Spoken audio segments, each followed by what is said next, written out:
అంటే జగన్మోహన్ రెడ్డికి వైసీపీకి 2024 ఎన్నికల్లో 11 సీట్లు మాత్రమే వచ్చాయి.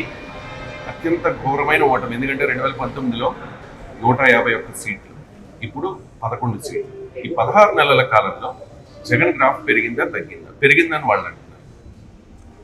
ఎవరి గ్రాఫ్ పెరిగింది ఎవరి గ్రాఫ్ తగ్గింది అని ఇప్పుడు మీరు అలా చెప్తారు. జనరల్గా ఇప్పుడు ఎటువంటి ఎలక్షన్స్ కూడా లేవు, ఎటువంటి విధానం కూడా లేదు.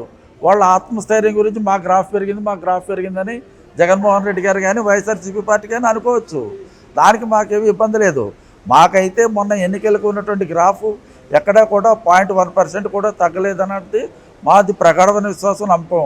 ఇంకా మేము చేస్తున్నటువంటి ఈ కార్యక్రమాల మూలంగా పోలవరం లాంటి గొప్ప ప్రాజెక్టుని సంపూర్ణంగా కంప్లీట్ చేస్తున్నటువంటి విధానం మూలంగా, లేకపోతే కనీసం ఒక స్టేట్ హెడ్ క్వార్టర్ లేనటువంటి పరిస్థితి నుంచి స్టేట్కి ఒక క్యాపిటల్ని ఒక గొప్ప విధానంలో, అంటే భారతదేశంలో ఏ రాష్ట్రానికి లేని విధంగా ఒక క్యాపిటల్ నిర్మాణం చేస్తున్నటువంటి పరిస్థితులు కానివ్వండి, మరి మిగిలినటువంటి మెడికల్ సైడ్కి అన్ని రకాలుగా అన్ని విధాలుగా కూడా మనం చాలా బాగా చేసి వెళ్తున్నాం. కనుక మా గ్రాఫ్ కూడా పడిపోవడానికి అవకాశం లేదు. మా గ్రాఫ్ తప్పనిసరిగా మా విశ్వాసం, మా నమ్మకం గడిచినటువంటి ఎన్నికల కన్నా ఈనాడు కూటమి ప్రభుత్వం గ్రాఫ్ ఎంతో కొంత పెరిగిందన్నటువంటిది నేను ఖచ్చితంగా చెప్పగలను.